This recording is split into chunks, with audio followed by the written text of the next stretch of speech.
Hello friends, welcome. Friends, I have been following the telecom sector for a long period of time, and I was especially interested in Vodafone because I wanted to ensure that Vodafone Idea survives and remains competitive so that the overall competitive dynamics of the sector is preserved. So I've been closely watching Vodafone Idea.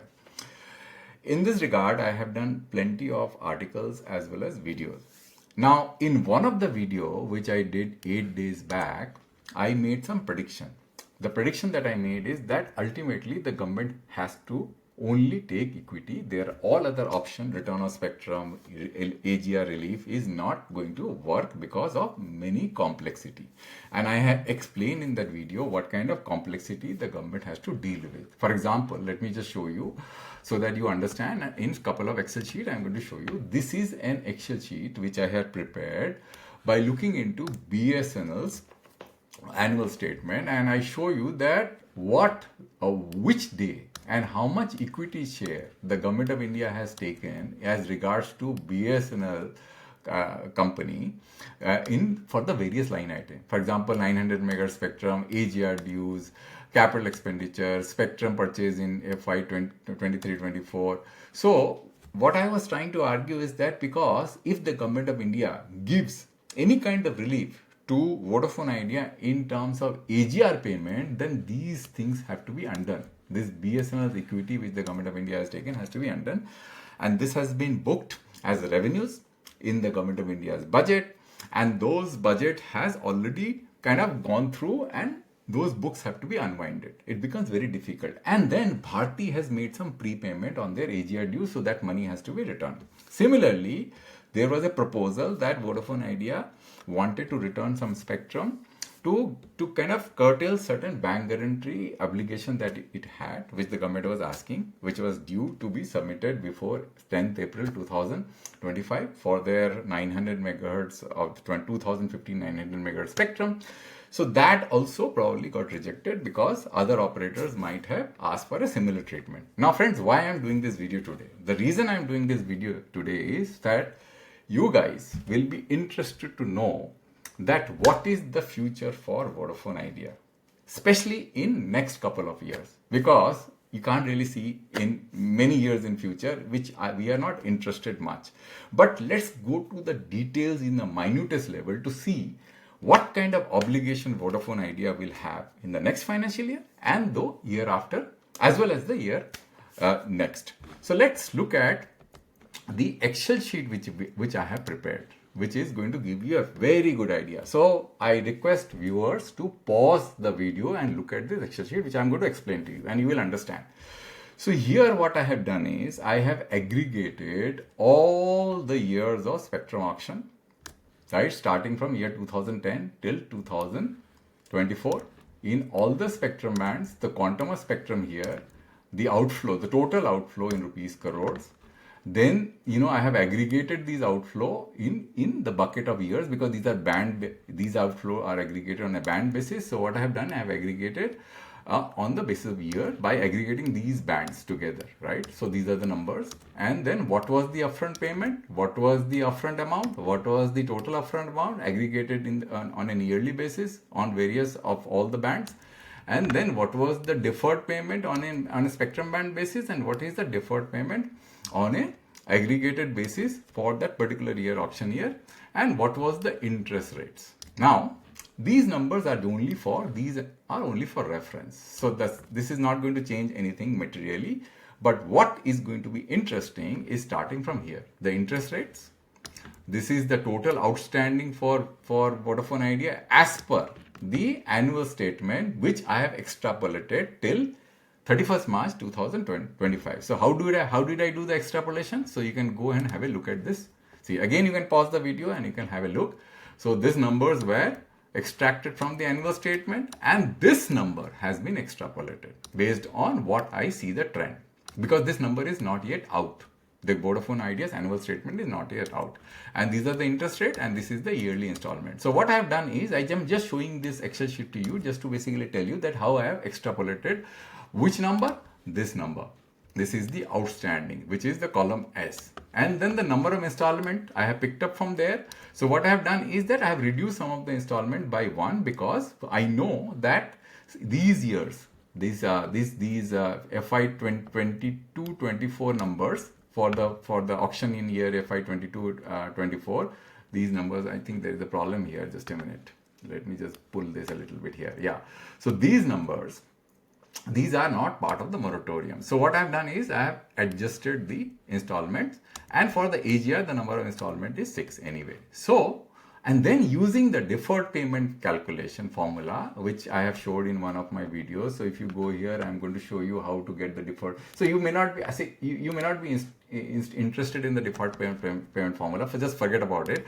I have used a formula and calculated these numbers. Now, when I add everything together, if you add every installment, which you know that how many installments are required to be paid, and if you add everything together, you come out with a number of 40,463. Now friends, this may not be absolutely accurate. This may be a little approximate because there may be little bit here and there which I may not know. Vodafone Idea knows better.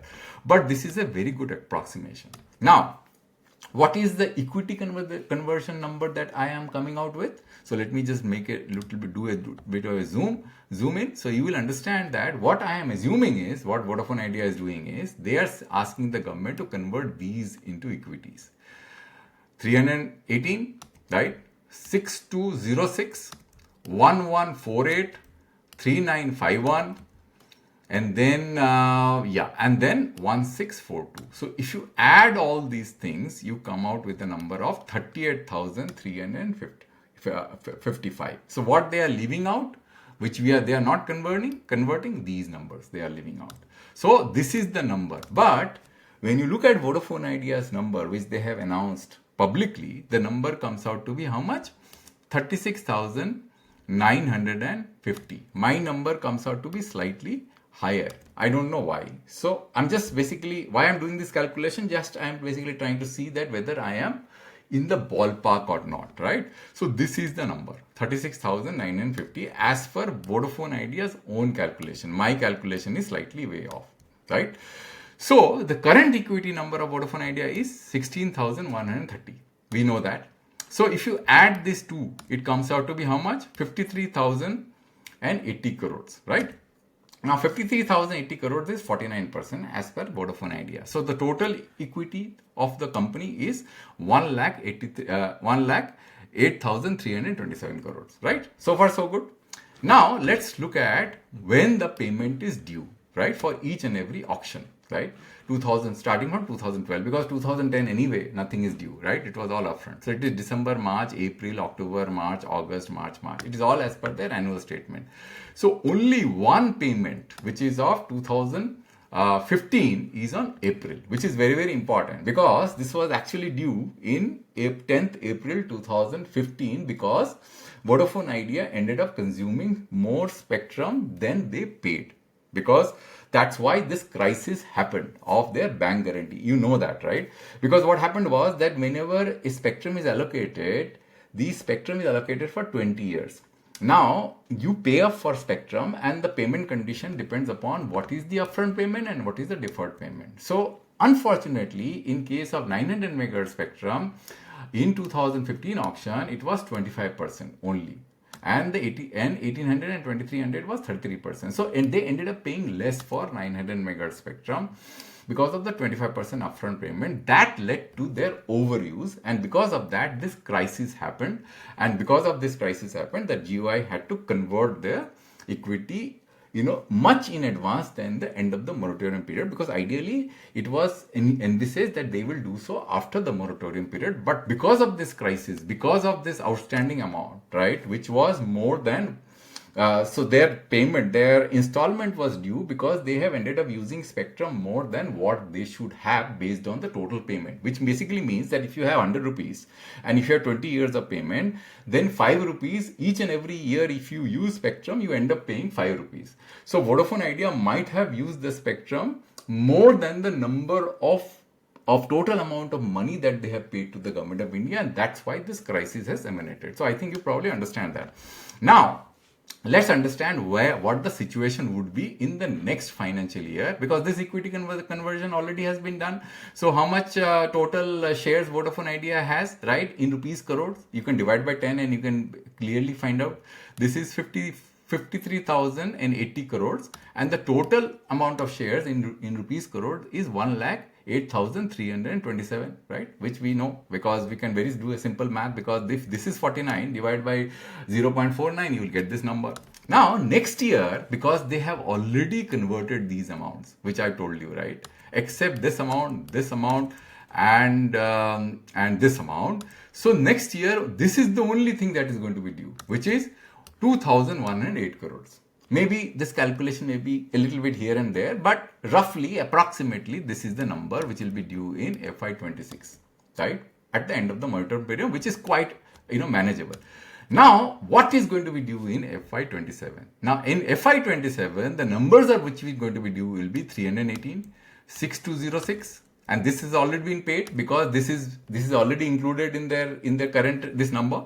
5308, which is the April number, which has been already included. So this they don't have to pay. They have to pay 3951, 141, 1584, 383, and 1632, because this has already been included in the earlier, and now this has not been included. So the total is 29,015 crores. Now, if they don't want to pay 29,015 crores, then their total equity will be how much? This number plus this number, which comes out to be 82,095 crores. Now, if the Government of India wants to convert this number, 20,015 crores, then they will end up holding 59.8% of equity, provided there is no further equity addition happens in Vodafone Idea by the promoters and anybody else. Now, in the next financial year, which is FY28, the full amount will be due, which is 40,000 plus. And if that amount gets converted in equity, it will be 68.9%. That's all, friends, which I wanted to do in this video, because there is no other point to discuss, because this is what is of interest. So in net, what has happened? Vodafone Idea has got some kind of breather, right? For FY26, this number has reduced to 2,108, and next year this number is going to be 29,000 roughly. And if that get converted, then the GOI's overall control on the company will increase to, the share will increase to 59.8%, and the next year, if conversion is done, 68.9%. That's all, friend. There is nothing else in this story. And we will eagerly wait to see if the Government of India does any more magic on AGR and spectrum payment. But if you ask me, there is no other option other than going in this direction. So the way this pain can be mitigated a little bit if the conversion happens at a rate which is more than rupees 10. If it happens at 15 rupees, 20 rupees, then this number will drop 68.9%, maybe less. So that is the only way Vodafone Idea can maintain control over their company to somehow make their company grow better and their share prices increases, which is currently at the level below rupees 10. So if the share prices go beyond 10, then Vodafone Idea has a story. Otherwise, Vodafone Idea will lose control, and Government of India is going to gain huge control over Vodafone Idea. So thanks, friends, for your time.